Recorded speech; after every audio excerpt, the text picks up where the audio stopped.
భారతీయ శాస్త్రీయ నృత్యాల ఔన్నత్యాన్ని ప్రతిబింబిస్తూ బేతా వెంకట్రావు ఉచిత శాస్త్రీయ నృత్యాల 12వ వార్షికోత్సవ వేడుక అంగరంగ వైభవంగా జరిగింది. కాకినాడ అచ్చంపేట సెంటర్ సమీపంలోని మామిడి తోట ప్రాంగణం సాంస్కృతిక సోయగాలతో నిండిపోయింది. శాంత, శృంగార, వీర, అద్భుత రసాలతో నిండిన భారతీయ శాస్త్రీయ నృత్యాల ఔన్నత్యాన్ని ప్రతిబింబిస్తూ బేతా వెంకట్రావు ఉచిత శాస్త్రీయ నృత్యాల 12వ వార్షికోత్సవ వేడుక అంగరంగ వైభవంగా జరిగింది. సాంప్రదాయ సంకీర్తనలు, తాళం, లయ, రాగ సమన్వయం, నాట్య భంగిమల నైపుణ్యంతో చిన్నారి కళాకారులు నుంచి యువ నర్తకుల వరకు అందరూ ఆకట్టుకున్నారు. సుప్రసిద్ధ నాట్య గురువు హరి లోకేష్ శర్మ ప్రసంగం ఈ కార్యక్రమంలో ముఖ్య ఆకర్షణగా నిలిచింది. భారతీయ నాట్య శాస్త్రంలోని పరంపరా విలువలు, నాట్య యోగం, భావ, రాగ, తాళాల శాస్త్రీయ సమగ్రత గురించి ఆయన వివరించారు. నృత్యం కేవలం ప్రదర్శన కళ మాత్రమే కాదు, మన సంస్కృతిలోని ఆధ్యాత్మికత, శరీర మనసుల సమతుల్యతను చాటే సాధనమని ఆయన పేర్కొన్నారు. కార్యక్రమానికి నాట్య గురువులు కృష్ణవేణి, నాట్యాలయ ప్రాంగణ ధర్మకర్త డాక్టర్ బొల్లాప్రగడ శ్రీరామ్మూర్తి, పద్మాక్షి, డైరెక్టర్ బేతా నాగేశ్వరరావు కుమారి, ప్రెసిడెంట్ జగన్నాథన్ విజయ్ కుమార్, గీతాంజలి, సెక్రటరీ ఉమ్మడి దుర్గాప్రసాద్, లక్ష్మి తదితరులు హాజరై కళాకారులను ప్రోత్సహించారు. కార్యక్రమానికి పెనపోతు తాతారావు, పాలక ఆదిత్య శేఖర్, మాన్య వెంకటేష్, సూర్యరావులు ముఖ్య అతిథులుగా విచ్చేసి చిన్నారుల ప్రదర్శనను అభినందించారు. శాస్త్రీయ నృత్యాలు భారతీయ సాంప్రదాయానికి అద్దం పట్టే కళలని, ఇవి తరతరాలకు అందేలా ఇలాంటి ఉచిత శిక్షణ కార్యక్రమాలు ఎంతో ఉపయోగకరమని వారు పేర్కొన్నారు.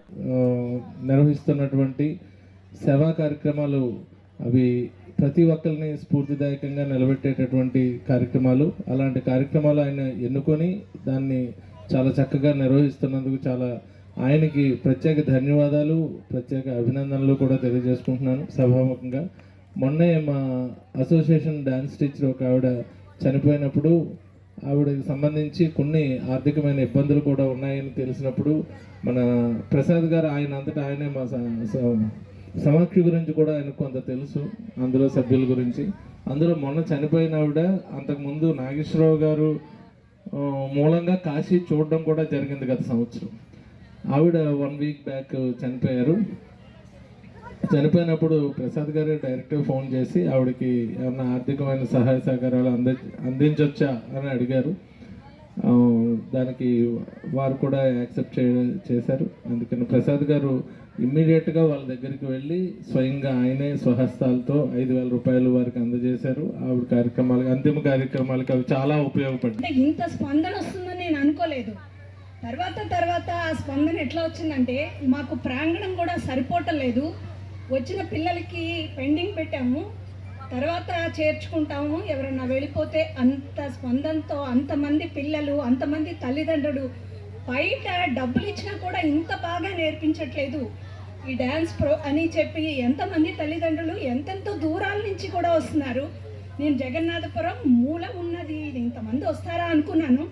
కానీ ఎక్కడెక్కడి నుంచో కూడా వచ్చి ఇంత చక్కగా చేరి డ్యాన్స్ నేర్చుకోవడమే కాదు, చాలా ఊళ్ళల్లో వెళ్ళి కాశీ అంత దూరం కూడా వెళ్ళి ప్రోగ్రామ్స్ ఇస్తూ ఈనాడు చాలా చక్కగా అందరి తల్లిదండ్రులు ఆనందంగా ఉండేలాగా ఈ కార్యక్రమాన్ని నిర్వహిస్తున్న ప్రసాద్ గారికి ఏంటి, మిగతా కార్యవర్గానికి ఏంటి అభినందనలు తెలియజేస్తున్నాను.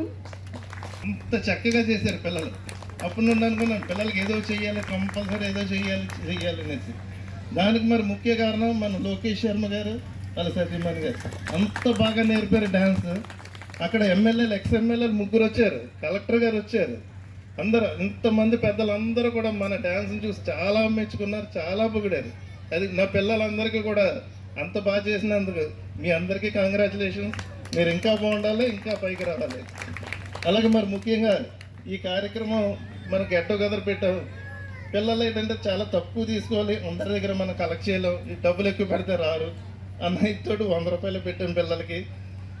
దీనికి సర్లే మనం ఎంతన్నా సరే ఎక్స్ట్రా ఎంతన్నా సరే మనం వేసుకుందాం కదా అనుకున్నాం. వేసుకున్న తర్వాత ఆలోచించాం చాలా ఎక్కువ అవుతుంది అనేసి. అలాగే సరే ఏదో మా ఫ్రెండ్స్ ఉన్నారు కొంతమంది డోనర్స్, వాళ్ళకి అడుగుదాం అనుకున్నాం. అలాగే అడగగానే ఫస్ట్ మాకు స్పందించిన ఆయన మన పెనుకోతు తాతారావు గారు. గిఫ్ట్లు అన్నీ ఎంత గిఫ్ట్లు అవుతాయి అన్నారు, చెప్పారు. మొత్తం గిఫ్ట్లు కానీ నేను ఇచ్చేస్తాను అనేసి. అలాగే మొత్తం గిఫ్ట్లు కాకుండా ఇంకా ఎక్కువ ఇచ్చారు ఆయన. అలాగే మన కనకరాజు గారు కూడా ఫుడ్కి రొయ్యలు కానీ అన్నీ కూడా ఆయన మొత్తం ఫ్రీగా ఇచ్చారు. డబ్బులు కూడా రూపాయి తీసుకోలేదు, నేను ఎంత అవుతుంది ఇస్తానన్నా సరే తీసుకోలేదు. అది మరి వీళ్ళే కాకుండా ఇంకొక 3-4 ఉన్నారు స్పాన్సరర్స్. అందరికీ కూడా చాలా థ్యాంక్స్ అండి అందరికీ.